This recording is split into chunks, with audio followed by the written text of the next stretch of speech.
Because she was out in Portugal, and she said, John, the mum killed her. The mum killed her, that gave her tablets. So that came from someone who worked in there, and she said, and the Portuguese police knew it. Why would she give her drugs? Just to knock her out? Yeah, she's an anaesthetist, you see. Her and her husband are anaesthetists. Right. I was told, again, opinion, I was told it, so I'm just relaying it third party, that they were swingers, and this Tapas 6 lot were all into wife swapping and things like that.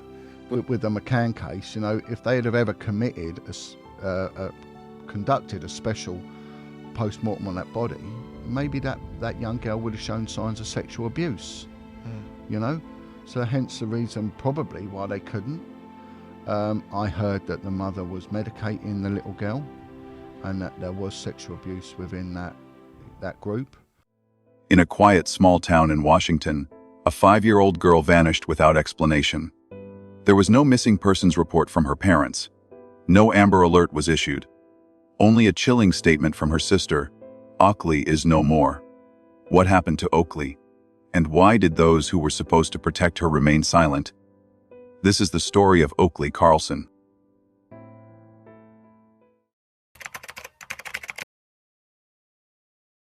When I look back on the evening of May 3, 2007 in Praia da Luz, I do not see it as a mystery that unfolded out of nowhere. I see it as a chain of decisions, each seemingly small at the time, but together creating the conditions for disaster. I have investigated crimes for decades, and one thing that becomes clear is that tragedies are rarely a single dramatic event. They are usually the product of vulnerability plus opportunity. On that night, vulnerability was written into every detail of how the McCann children were left. Madeleine, almost 4 years old, had been put to bed in the early evening alongside her younger twin siblings, Sean and Amali. The apartment, known as 5A, was part of a holiday complex that gave the appearance of security. It was family-oriented, surrounded by holidaymakers, and for the McCanns it must have felt a safe environment. But as an investigator, the words, "it felt safe," are always a red flag. Feelings do not equal reality. Rather than using the formal babysitting service available at the resort, Jerry and Kate decided to join their friends at the tapas bar for dinner. It was not a reckless decision in their eyes. They had a system. Each parent within the group would return periodically to the apartments to check on their children. They called it a checking routine. It gave them the illusion of control, as though they could be both at dinner and simultaneously supervising their children. Yet the flaw is obvious. A child is not safe because someone intends to look in every 30 minutes. A child is safe when an adult is present in real time, ready to intervene. The McCann's apartment layout added further weakness. The back patio door was left slightly ajar to provide airflow. To any investigator, that single choice is significant. An unlocked, partially open door is an invitation. It signals that the boundary between inside and outside has been breached. Even if no offender had intended to enter, the physical state of that door created exposure. Another critical element is that after Madeleine was put to bed early in the evening, no independent witness actually saw her again. Friends checked from the doorway, listening for noise or glancing without properly entering. Jerry himself later described listening at the bedroom door rather than stepping inside.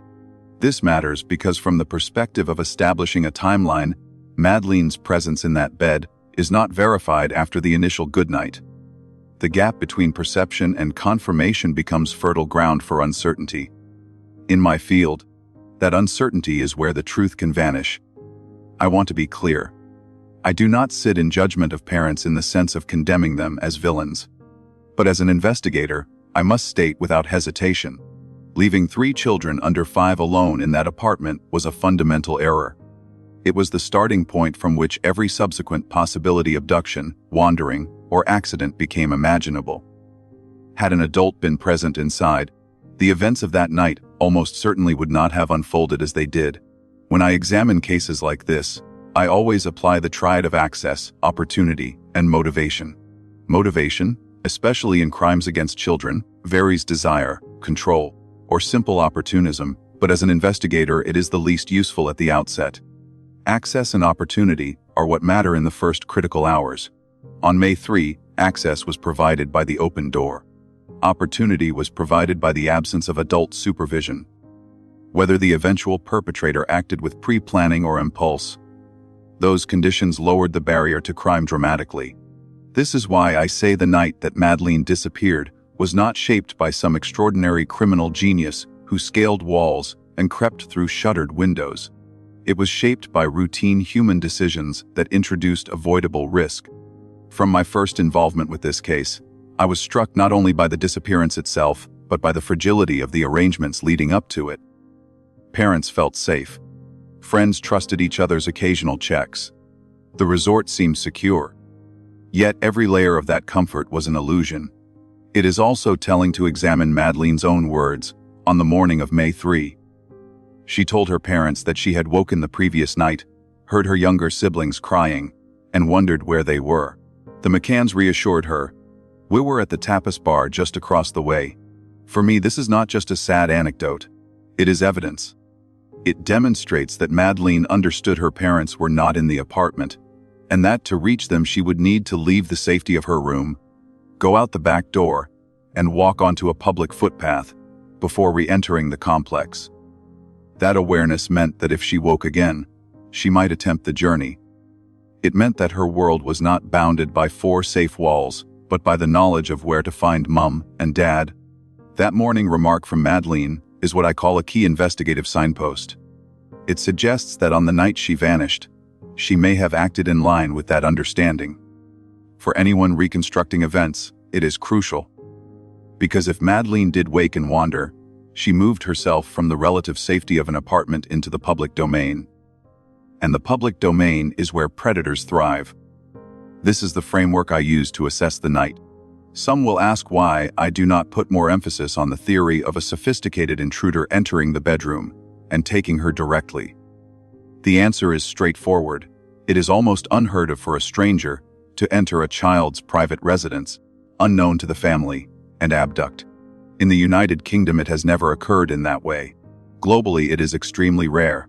But what is not rare is opportunistic abduction when a child steps, even for seconds, into unsupervised public space. That is what fits the data. So when I reflect on May 3, I do not see an unsolvable riddle. I see a preventable tragedy. Children were left alone. The door was open. Checks were inadequate. Madeleine had already voiced that she knew her parents were away at the bar. From these ingredients, the night was set up for vulnerability. The outcome that she vanished without trace is shocking, but the pathway to that outcome is clear. In my professional judgment, the single decision to leave the children unattended was the hinge. Everything else, confusion about windows, debates about shutters, speculation about sophisticated kidnappers, are branches from that trunk. The root remains the same: 3 children were left in an environment where they could not protect themselves. I do not say this to heap blame on grieving parents, but to underline a truth. Investigations must begin by stripping away illusions of safety and confronting reality. On May 3rd, reality was that an open door, an empty apartment, and the absence of adult presence created the perfect storm. That night changed everything, not because a master criminal engineered a flawless plan, but because ordinary decisions compounded into extraordinary vulnerability. In any major investigation, the strength of the case lies not only in the evidence that is gathered, but in the evidence that is pursued to its conclusion. What makes the disappearance of Madeleine McCann so disturbing to me, as a detective who has spent decades in child protection, is not just what was discovered, but what was left abandoned in boxes and archives, as if deliberately ignored. 17 years on, we still speak of samples untested, fibers unexamined, and traces that could yield definitive answers lying dormant. That is not mere oversight. That is a failure of will. When I learned that numerous DNA samples taken in the early days remain untouched to this very day, my first thought was disbelief. Forensic science has advanced at an extraordinary pace. What could not be examined in 2007 can certainly be tested with precision now. Yet here we are, with evidence sitting idle. Why? If this were any other case, the forensic laboratories would have been flooded with requests. But in this case, the urgency disappeared, leaving crucial material forgotten. To me, it is not incompetence alone, it suggests avoidance. Because if those samples were tested, They might confirm what many fear, but few dare to admit that the truth points inward, not outward. Let us consider the physical scene. The popular story told of a stranger entering through a window, lifting Madeleine from her bed, and escaping unnoticed. But let us look carefully at that window. It was small, awkwardly positioned, and difficult for an adult to climb through carrying a child. The shutters were said to have been forced, yet the forensic technicians found no such evidence, no reliable fingerprints, no convincing sign of intrusion. As an investigator, I ask if the abduction theory depends on such an entry. Where is the proof? It is not enough to claim possibility. We need probability. And the probability of an abductor choosing that method is vanishingly low. The more one examines the abduction theory, the more it collapses under its own weight. If I were tasked with removing a child silently from a resort filled with families, I would not choose the most conspicuous window. I would not risk alerting siblings lying only feet away. I would not gamble on slipping unseen through communal paths. The theory does not stand the test of logic, which brings us back to the uncomfortable. Perhaps the window story was never meant to withstand scrutiny. Perhaps it was meant only to deflect it. And then we must confront the testimony of the so-called Tapas 7, the friends who dined with the McCanns. Their accounts of the evening include what they described as a checking rota and arrangement by which adults took turns leaving the restaurant every 15 minutes to check on the children. At first glance, it sounds diligent, but when one maps out the times, the sequence becomes muddled. Some claim to have checked when others already had. Certain intervals do not align. The narrative becomes not a system of order, but a web of confusion. In my experience, when a group clings to a convoluted account, it often indicates that the account was crafted rather than lived. Real routines are simpler. People describe them consistently. But the checking rota grew more tangled with each retelling. To me, it looked less like a safety measure and more like an alibi framework, constructed after the fact to explain away the gaps. And when such frameworks appear, one must ask, was it incompetence, or was it coordination? The most damning development came weeks later, when cadaver dogs were introduced to the investigation. Martin Grimes, an expert handler, brought in dogs trained to detect the scent of human remains. When those animals were deployed, they did not alert in distant alleyways or wooded areas. They alerted in two key locations within the holiday apartment itself and inside a hire car rented by the McCanns more than 20 days after Madeleine was reported missing. That alert in the vehicle is particularly significant. A scent of death is not carried by chance. For the odor to be detected in a car acquired weeks later suggests transfer something, or someone, associated with Madeleine had been in that car after the disappearance. Again, skeptics raise the point that canine alerts are not admissible as direct evidence in a courtroom. But for any detective, such alerts are serious leads. In my career, cadaver dogs have been almost unfailing. Their reliability has been tested repeatedly in real investigations. To have them signal both the apartment and the car ties those two locations together in a narrative of concealment. It is evidence overlooked not because it was weak, but because it was inconvenient. Now let us reflect on the actions of the Portuguese authorities. They too saw the inconsistencies, the improbabilities, and the strange composure of the parents. It is no coincidence that they named both Kate and Jerry McCann as Argudo's formal suspects within months. They understood what the scene suggested, that the story of abduction was thin, that the evidence of concealment was stronger, and that the behavior of the family was inconsistent with innocence. Why, then, was this direction of inquiry abandoned? Political pressure, media manipulation, calls from high office. The investigation was wrenched away from the natural path that detectives on the ground were following. The Portuguese officers were treated as if they were inept, when in truth they were simply unwilling to swallow a narrative that defied the evidence before them. This, to me, is the heart of the overlooked evidence. Not just the DNA, not just the window, not just the rota, not just the car. It is the collective refusal to confront these strands together. Any one of them might be explained away, but together, they weave a pattern. The pattern says, Madeleine did not vanish at the hands of a prowler. Something happened in that apartment. Evidence was cleaned, concealed, and misrepresented, and the wider system, instead of pressing forward, turned its gaze elsewhere. 17 years on, the public is told that the case remains open, that hope persists. But what use is hope if the most critical evidence remains in storage, untouched? In my view, the pursuit of truth demands uncomfortable courage. It demands that we stop ignoring the clues that have stared us in the face from the start. Until those samples are tested, until those inconsistencies are interrogated, until the role of the parents is re-examined, this case will remain not a mystery but a managed illusion. As a detective, I cannot accept illusions. I am trained to see the things others would rather not. And what I see in this case is simple evidence overlooked is not evidence absent. It waits, it whispers, and it condemns those who chose silence over justice. The day we finally confront it, the truth about Madeleine may at last come into the light. The Gaspar Statement remains one of the most unsettling pieces of information connected to the disappearance of Madeleine McCann.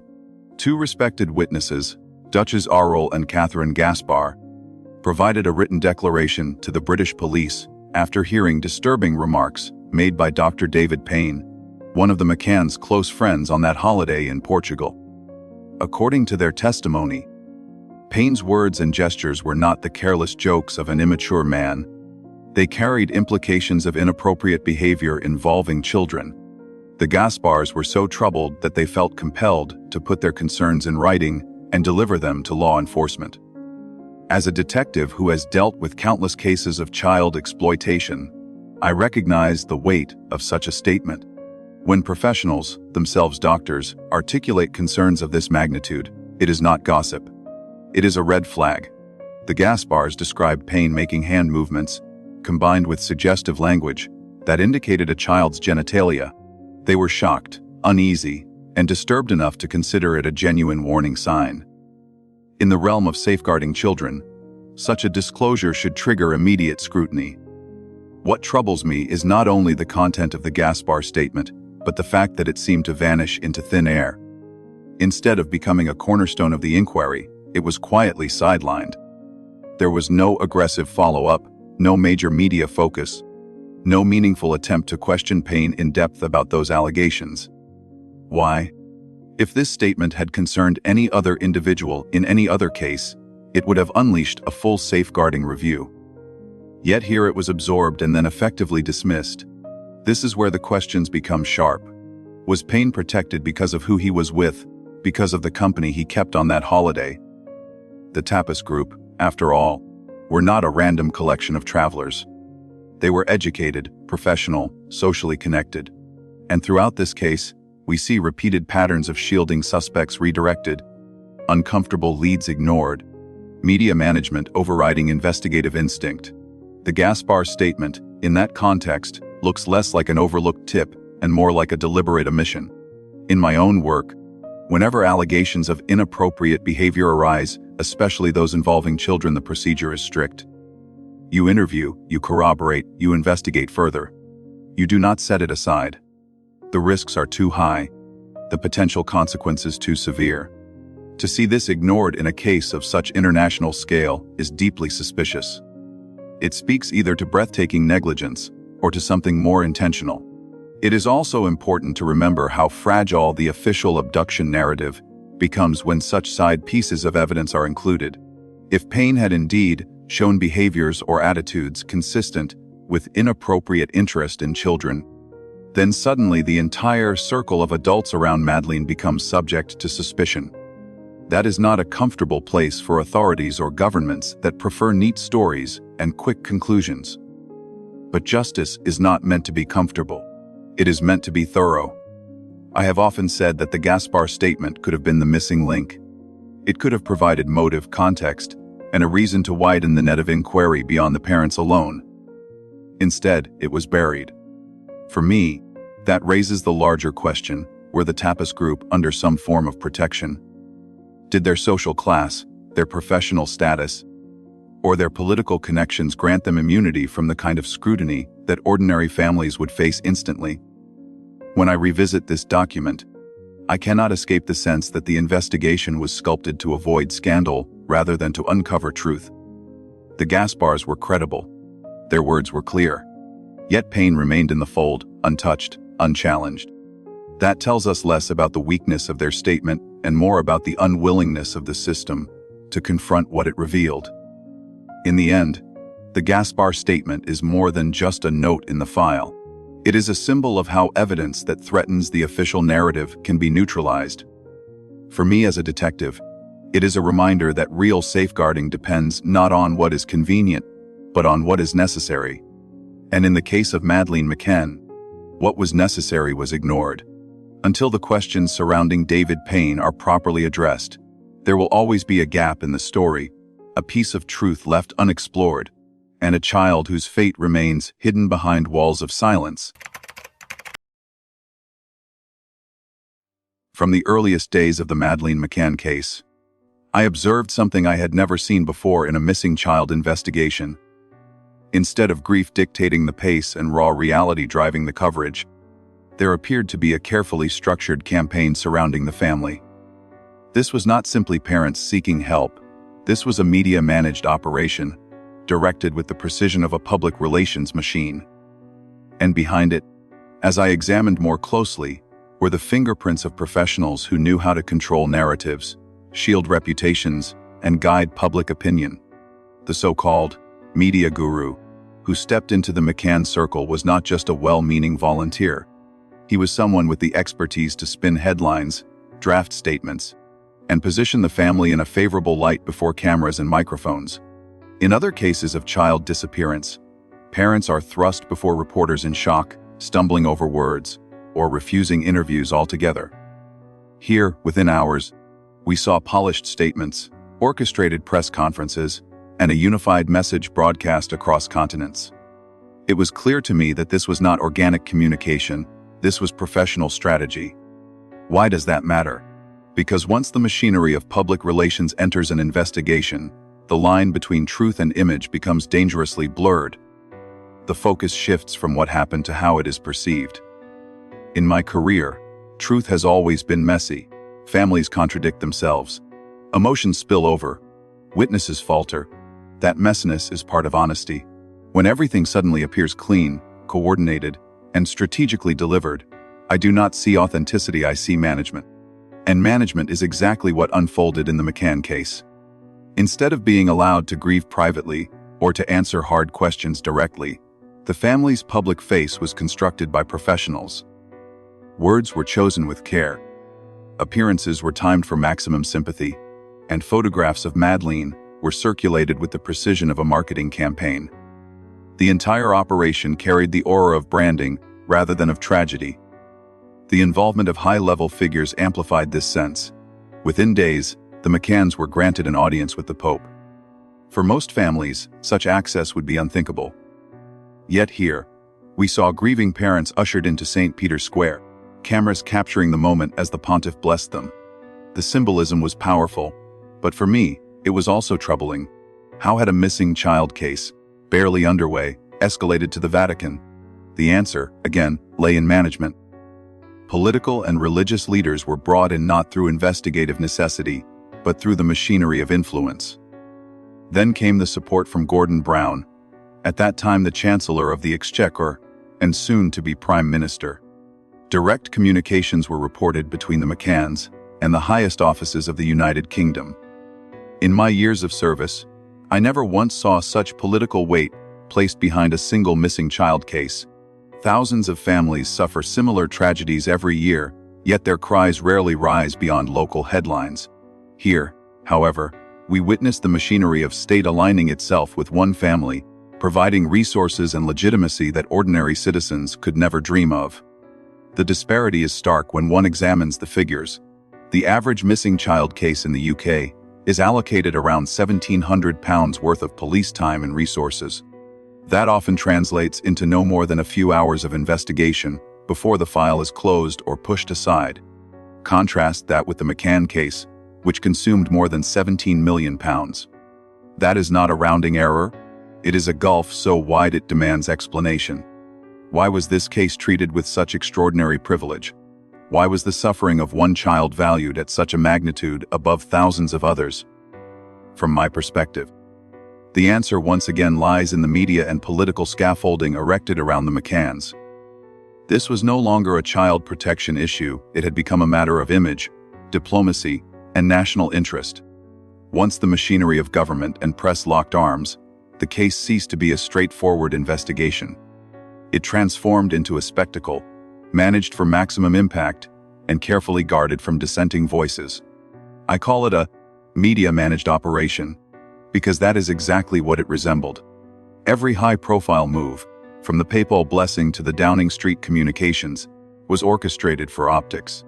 Every press release carried the same careful language, avoiding the raw inconsistencies that usually mark family testimonies. Even when doubts emerged, they were swiftly drowned in sympathetic coverage. Critics were silenced or discredited. And all the while, the official abduction narrative was repeated until it calcified into unchallenged fact. But I cannot ignore the consequences. By allowing media management and political influence to dominate, the investigation itself was compromised. Leads that should have been pursued were sidelined. Evidence that pointed in uncomfortable directions was left untested. The very resources that might have uncovered the truth were redirected into sustaining the image. And in this, Madeleine was failed. What strikes me most, after years of reflecting on this case, is how thoroughly unusual it was. In every other investigation I handled, the media was an unpredictable force, sometimes helpful, sometimes hostile, but never under the command of the family. Politicians kept their distance, wary of interfering with ongoing police work. Here, it was inverted. The family had a media machine, politicians inserted themselves, and the police found themselves pushed into the shadows. That inversion tells me we were not dealing with a normal case. We were dealing with a case that had been elevated, protected, and managed at the highest levels. The question, of course, is why? Was it purely sympathy, the natural response of leaders to grieving parents? Or was it something deeper, connections? Networks, reputations that required shielding? I cannot answer with certainty. But I know this: the sheer scale of the resources, the immediate involvement of a media guru, the unprecedented access to the Pope and the Prime Minister, and the vast disparity in funding compared to other missing child cases, all point to an operation designed to protect more than a family's feelings. It was designed to protect an image, and perhaps to protect the narrative itself. As a detective, I am trained to resist narratives. I am trained to test stories against facts, no matter how powerful or popular they may be. And in this case, the facts tell me that the media and political influence surrounding the McCanns created a shield that deflected scrutiny. It turned suspicion into taboo, and it left behind a trail of unanswered questions. For Madeleine, that shield may have been the greatest obstacle to justice. Until we acknowledge the role of media management and political interference in this case, we will continue to chase illusions. We must strip away the branding, the photo opportunities, and the orchestrated sympathy. Only then can we return to what truly matters: the evidence of a little girl who vanished, the unanswered questions of what happened inside that apartment, and the responsibility of those who chose image over truth. In every major case I have worked, I have learned to pay close attention, not only to physical evidence but also to words and behaviors. What people say, how they say it, and the emotions they show or fail to show often reveal more than they realize. This is why the discipline of statement analysis has become such a powerful tool in modern investigations. And in the case of Madeleine McCann, when one applies those tools to the parents' words and actions, the results are deeply troubling. The most thorough analysis came from Peter Hyatt, a respected American expert in the field. Hyatt examined the transcripts of interviews, the carefully worded public statements, and even passages from Kate McCann's own book. His conclusion was stark: the parents were not telling the truth. According to Hyatt, their language betrayed deception. He did not say this lightly. His work has been used in law enforcement across the United States, and his accuracy in detecting deception has been tested repeatedly in real-world cases. When Hyatt says someone is lying, investigators should take notice.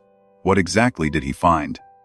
In the language of the McCanns, Hyatt detected distancing, evasions, and contradictions. Instead of focusing on Madeleine herself, their statements often revolved around their own experiences, their own feelings, their own reputations. There was a lack of sensory detail when they described the supposed abduction, as if they were recounting a script rather than a lived moment. And crucially, Hyatt found indications of what he called leakage, moments when suppressed truth slips through unconsciously in choice of words. These patterns, in his professional judgment, were consistent with deception. One of the most shocking red flags came not from an interview but from Kate McCann's book. In it, she included a description of her daughter's anatomy details about Madeleine's private parts that, to me, were profoundly inappropriate. In my decades working child protection, I have read many parental accounts of lost children. They speak of laughter, of bedtime rituals, of the sound of a voice or the warmth of a hug. They do not speak in clinical or suggestive terms about a child's body. When I read that passage, my stomach turned. For Hyatt, it was further evidence of a psychological leakage. For me, it was confirmation that something was fundamentally wrong. No grieving mother I have ever encountered would choose to write such words about her lost daughter. To understand the weight of this, we must compare with other cases. I remember parents who collapsed into incoherence at the thought of their child's absence, who could barely string sentences together, whose grief flooded every syllable. Their words were messy, contradictory, sometimes illogical, but they were real. Authentic grief does not worry about image or precision. It bursts out unfiltered. That is what makes it recognizably genuine. In contrast, the McCanns displayed remarkable composure. Their interviews were measured, their statements carefully crafted. They often appeared more concerned with defending themselves from suspicion than with pouring out their anguish over their daughter. When asked direct questions, they slipped into generalities. When pressed on details, they retreated into controlled, almost rehearsed answers. To the untrained eye, this may look like strength. To the trained investigator, it looks like performance. It is not only words but also behaviors that matter. In my years working child death investigations, I have observed consistent patterns in the immediate aftermath. Parents are usually inconsolable. They often resist speaking to the media, preferring privacy. They collapse in the presence of investigators, unable to mask their devastation. Some lash out in anger, some retreat into silence, but all show the raw wound of sudden loss. When I saw the McCanns, I did not see those wounds. I saw calculated appearances, media-trained gestures, and a focus on narrative. That difference is what set my instincts on edge. Some may argue that people grieve differently, that not every parent displays sorrow in the same way. That is true, to a point. But human psychology has universals. A parent who has just lost a child does not prioritize reputation management. A parent who has been blindsided by tragedy does not summon a public relations expert within hours. These are not mere differences of temperament. They are indicators of priorities. And in this case, the priority appeared not to be Madeleine, but the preservation of image. This is why linguistic and behavioral analysis becomes so important. In the absence of a body, in the fog of conflicting stories, words and actions become evidence. They reveal what people cannot entirely control. You can clean an apartment with bleach. You can hire the best lawyers and media advisors. But when you speak, when you write, when you react in the heat of crisis, fragments of truth seep through. That is what Hyatt found, and that is what I observed as well. In one analysis, Hyatt pointed out how the McCanns often referred to Madeleine in the past tense, even at times when they were insisting she was alive. That slip is small but significant. Parents who truly believe their child has been abducted hold desperately to the present. She is. She will. She loves. When they say, she was, it suggests, at some unconscious level, that they know she is gone. Such linguistic leaks cannot be dismissed as chance. They are markers of reality pressing through denial. Another telling point was the overuse of what Hyatt called qualifiers. Words like honestly, to be truthful, I assure you. In statement analysis, these are red flags. People who speak truth directly do not feel the need to wrap it in assurances.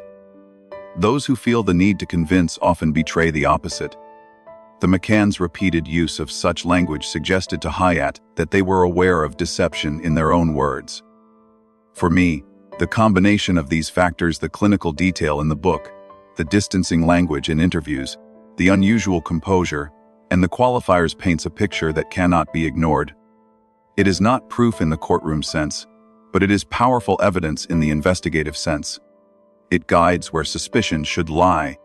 It underscores the need for further testing of forensic evidence, further questioning, and a willingness to confront the uncomfortable possibility that the parents themselves know more than they admit.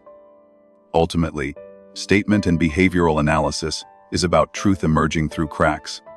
No matter how tightly someone holds a narrative, language betrays them. Behavior betrays them. That is why these tools are so essential in child protection. And that is why, in the case of Madeleine McCann, they are devastating, because when applied to the parents, they reveal deception, control, and a lack of genuine grief. If we ignore these red flags, we allow illusion to triumph over reality. If we dismiss them as quirks of personality, we fail to recognize the patterns that experienced investigators know too well. Madeleine deserves better. She deserves an inquiry that does not shy away from uncomfortable conclusions. And she deserves recognition of what her parents' own words and behaviors may already have told us, that the truth of her fate lies much closer to home than the abduction story ever allowed.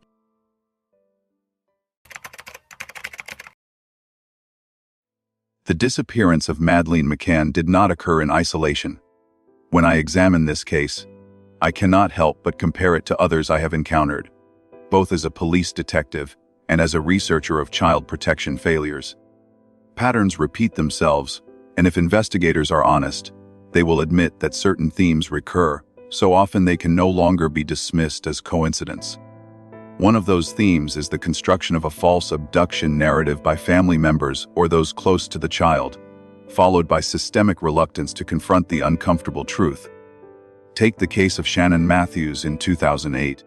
A 9-year-old girl reported missing from her home in Dewsbury, West Yorkshire, sparked a nationwide hunt. Posters went up, public appeals were made, and her mother, Karen Matthews, stood before the cameras pleading for her daughter's return. For weeks, the public was gripped by the idea of another child snatched from her bed.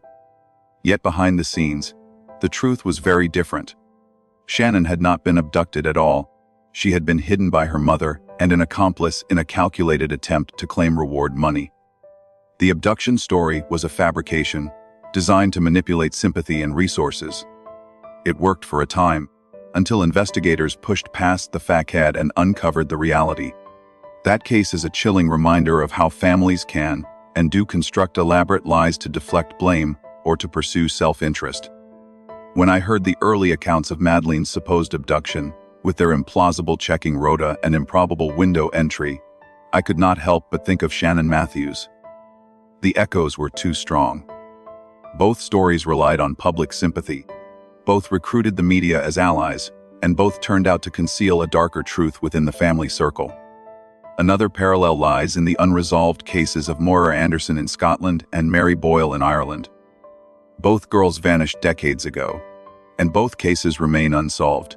In each, however, there have long been allegations pointing not to strangers, but to individuals within the girls' immediate social or family circles.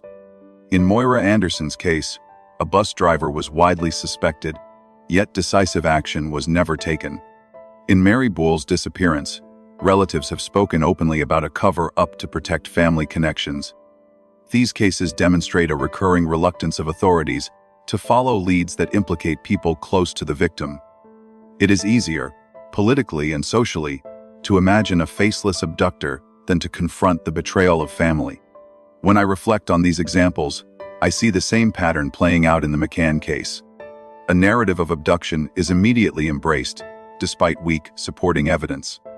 Family members are shielded from suspicion, even when inconsistencies abound, and the system appears more willing to protect reputations than to pursue hard truths. This is not new. It is part of a pattern I have watched unfold for decades. The same reluctance appears when we examine notorious offenders such as Fred and Rosemary West. For years, neighbors, social workers, and even police had hints that something was terribly wrong in that household. There were disappearances. There were signs of mistreatment. There were testimonies ignored.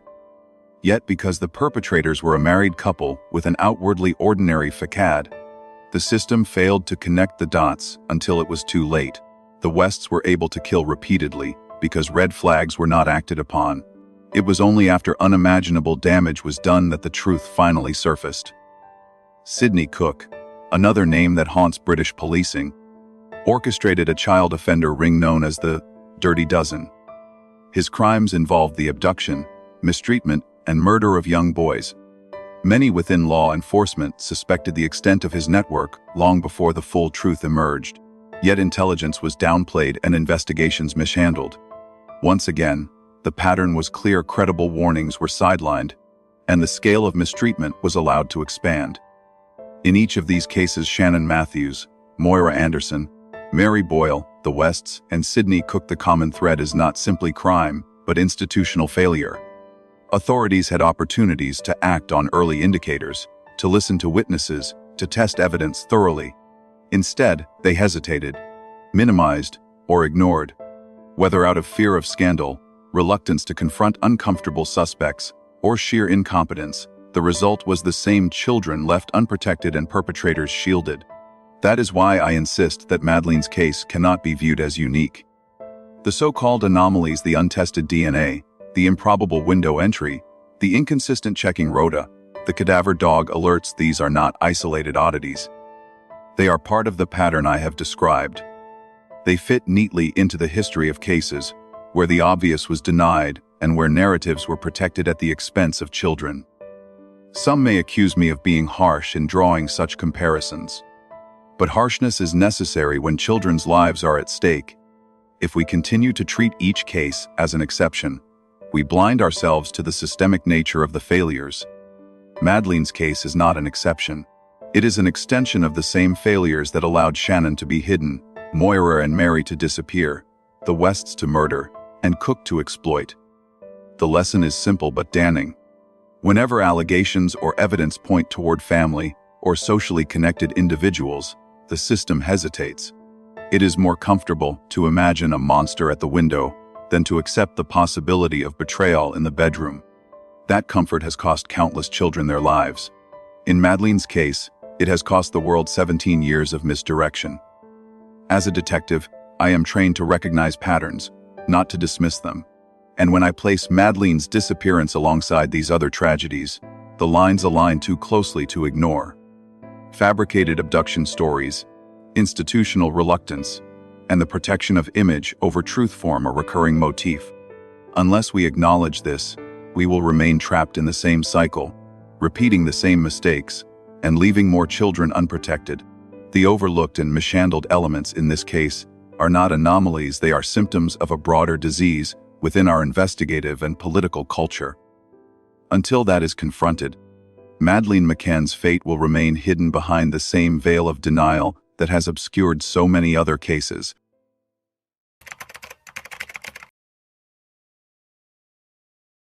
When I reflect on my own career in child protection, I see a system that often turned against those of us who tried to do the right thing. I spent decades in law enforcement, much of it dealing with the ugliest crimes against children. I entered that world believing that my job was to protect the vulnerable and hold predators accountable. Yet time and again I discovered that the institutions I served were more interested in shielding their reputation than in confronting the truth. In the Child Protection Unit, I saw horrors that never made the headlines. Infants dead in cribs, children scarred by mistreatment, families shattered. The work was grueling. But what broke me was not the suffering, it was the betrayal by my own organization. Each time I pursued cases that touched upon politically sensitive suspects or networks that reached too high, the resistance became overwhelming. Files disappeared, warnings were ignored, and I was told in no uncertain terms to stand down. When I refused to back off, the punishment began. I was pressured, undermined, and eventually demoted. The message was clear: protect the institution, not the child. For speaking out about cover-ups, I became a target. I have admitted openly that during those years the pressure drove me to the brink of suicide. It is not easy for a seasoned detective to confess such vulnerability, but the truth is that the system tried to crush me for telling the truth. Only the support of survivors and my own determination to expose corruption pulled me through. That personal journey shapes how I view the case of Madeleine McCann. When I look at the untested DNA, the improbable abduction story, the ignored cadaver dog alerts, and the Gaspar Statement buried without action, I recognize the same fingerprints of institutional self-preservation. Once again, the system chose to protect its own image, shield the powerful, and avoid scandal rather than confront the evidence. And once again, a child was abandoned in the process. The scale of interference in this case, however, went beyond anything I had previously encountered. It was not only local police silencing uncomfortable leads. It was international. The Portuguese officers who first investigated quickly recognized the inconsistencies and named the parents as suspects. Yet they found themselves under immense diplomatic and media pressure. The British government intervened. The press attacked the Portuguese investigators, and suddenly the focus shifted away from the family. What should have been a straightforward investigation into those closest to the child became a geopolitical drama. This is why I say Madeleine's case is the clearest example of transnational failure. Two countries, two systems of law, and yet the same instinct to protect reputation over truth. Portugal did not want the embarrassment of a botched investigation in a major tourist destination. Britain did not want the scandal of respectable middle-class doctors implicated in a child's death abroad. Together, the authorities allowed a narrative of abduction to harden, even as the evidence contradicted it. For me, it was déjà vu. I had already seen how high-ranking mistreatments were protected in Britain, how media management could silence survivors, how whistleblowers were destroyed. The McCann case was simply that same machinery operating on a larger stage, with more money and more visibility. Instead of shielding a single official or institution, it was shielding the reputations of two nations. And once again, the child at the heart of it all was forgotten. The tragedy is not only Madeleine's disappearance, but what it reveals about the nature of justice itself. If the system cannot be trusted to investigate honestly, when powerful interests are at stake, then justice is an illusion. Citizens are told to believe in due process, to trust in impartiality.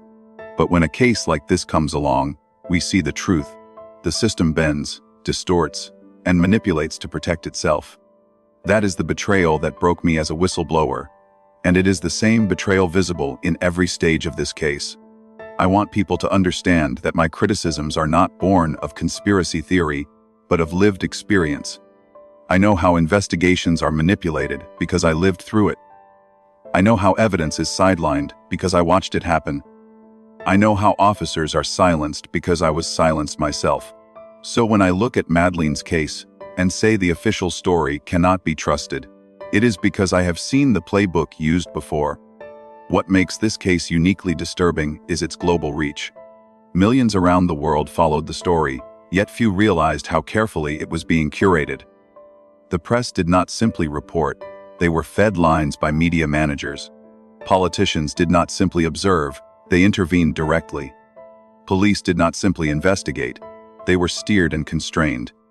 It is the perfect illustration of a system prioritizing its own survival over the truth.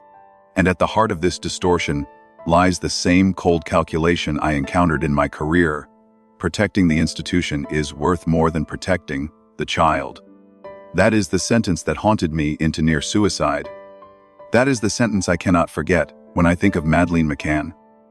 She deserved investigators willing to pursue every lead, no matter how uncomfortable. Instead, she was given investigators forced to look the other way, media designed to manage perception, and politicians intent on minimizing damage. This is why I continue to speak, despite the cost. Whistleblowers are hated by institutions because we expose the lies they prefer to keep hidden. But I know that silence kills children. I have seen it too many times. And I know that until society demands truth over image, cases like Madeleine's will continue to end in failure. In the end, the case is more than the story of a missing girl. It is a mirror held up to our system of justice. And what it reflects is disturbing a structure that bends for the powerful, that hides its mistakes, that sacrifices the vulnerable. Madeleine's case is not only unsolved, it is a symbol of that failure on an international scale. For me, as a detective, that is the greatest tragedy. A child vanished, and the world responded not with relentless pursuit of truth, but with relentless protection of narrative. That is why Madeleine's name should not only remind us of loss, but also of the urgent need to confront the corruption that keeps truth buried. Until that happens, she will remain not just a missing child, but a silent witness to the failure of justice itself.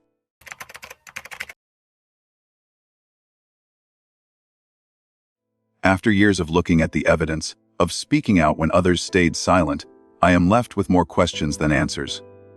The greatest of them all is the one the world still asks: is Madeleine McCann alive or dead? For me, the evidence suggests she is no longer alive. The alerts of the cadaver dogs, the indications of cleaning in the apartment, the peculiar behavior of those closest to her all point to death, not abduction. But as an investigator, I must acknowledge that without a body, without conclusive proof, the question lingers in the air. That uncertainty has become the shield behind which the official story continues to stand. If she is indeed dead, then the next question is unavoidable: who bears responsibility? Was it an accident masked by panic? Was it the result of sedation gone too far? Or was it something even darker, hidden behind the walls of respectability? In my opinion, the evidence most strongly supports a tragic death within the apartment, followed by concealment. That points not to a prowler or a stranger, but to those within her immediate circle. Yet despite the strength of that suspicion, the case has never been allowed to reach that conclusion.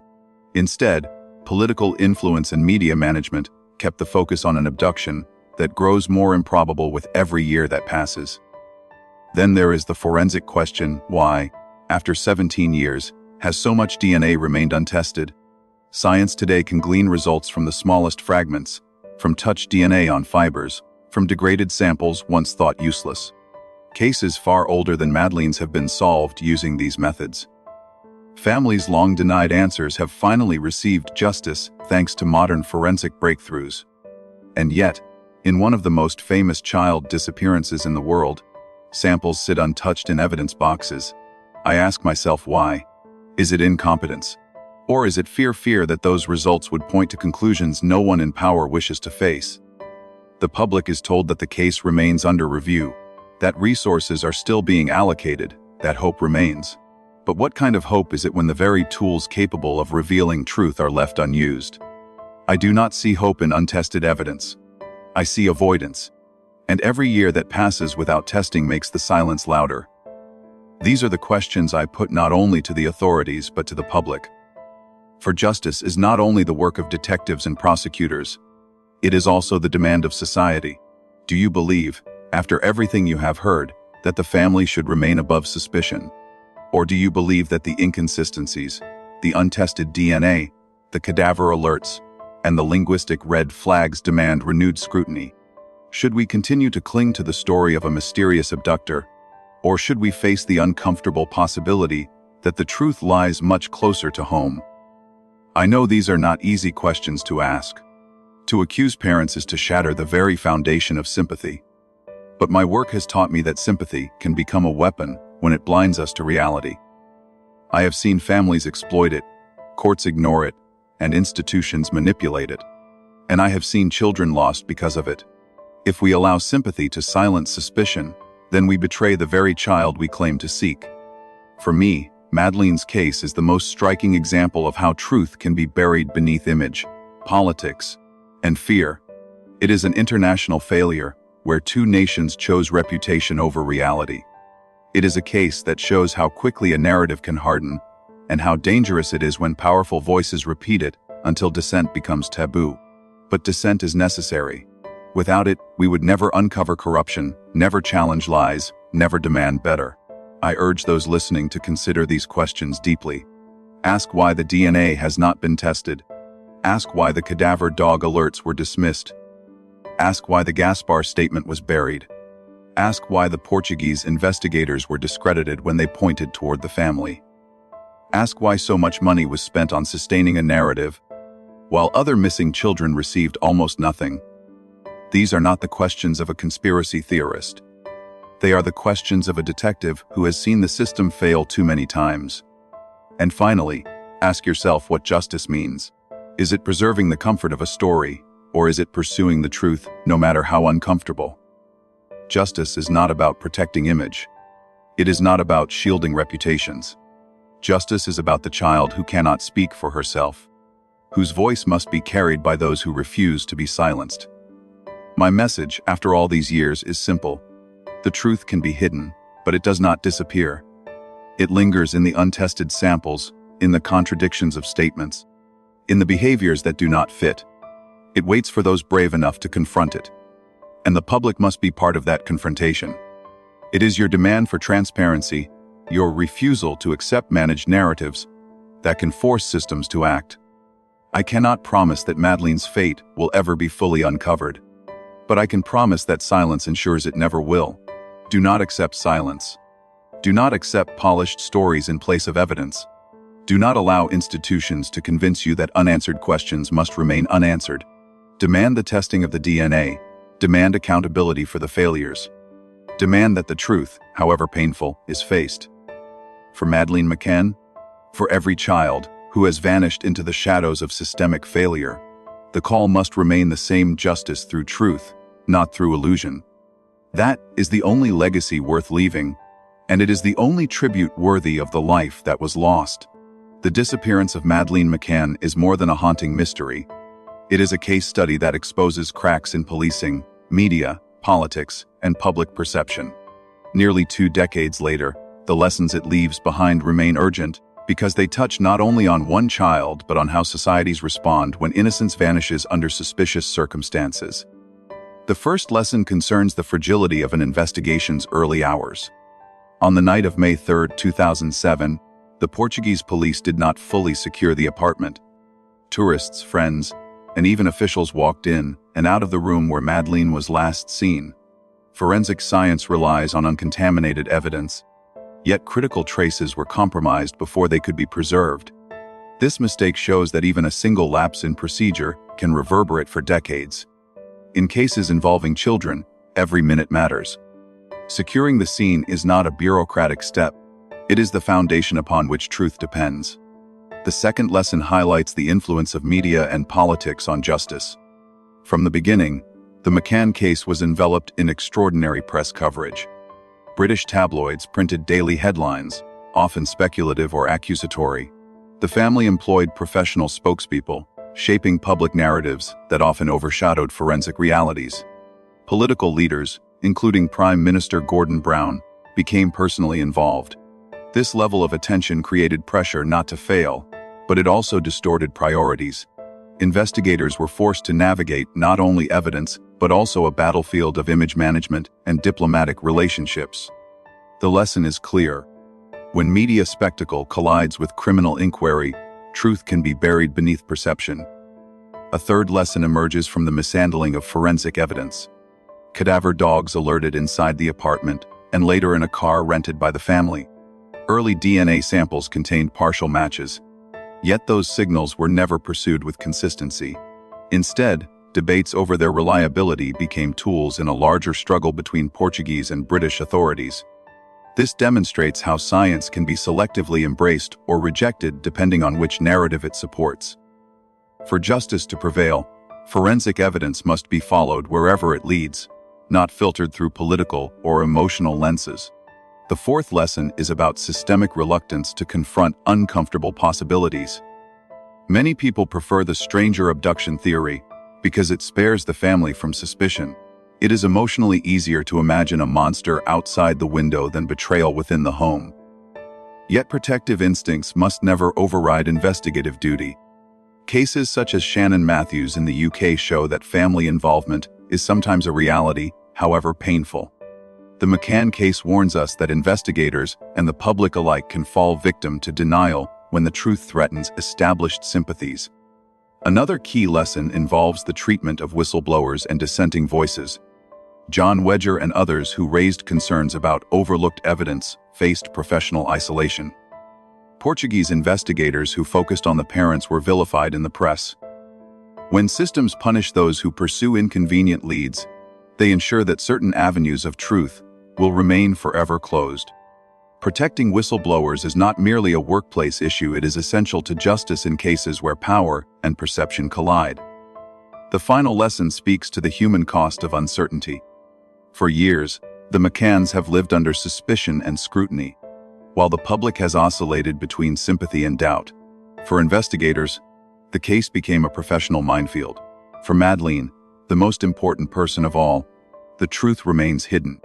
This reminds us that justice is not only about solving crimes, but about honoring the humanity of victims. Without closure, children become symbols rather than individuals, and families become battlegrounds for public opinion rather than recipients of truth. In sum, the disappearance of Madeleine McCann teaches us that truth can be lost in the noise of media, distorted by political power, weakened by poor forensic practice, and avoided when it conflicts with comfort. It shows that every institution from police to press carries responsibility in safeguarding justice. Above all, it is a warning that when society looks away from difficult answers, a child's voice can be silenced twice, first by disappearance, and then by denial. The case remains open, and perhaps one day modern science will provide clarity. Until then, the lessons it leaves are both cautionary and urgent. They remind us that in every investigation, the pursuit of truth must outweigh the preservation of image. Justice cannot be managed like public relations, and innocence cannot be restored by narrative. Only by facing the most uncomfortable questions do we stand a chance of finding answers worthy of the child who was lost.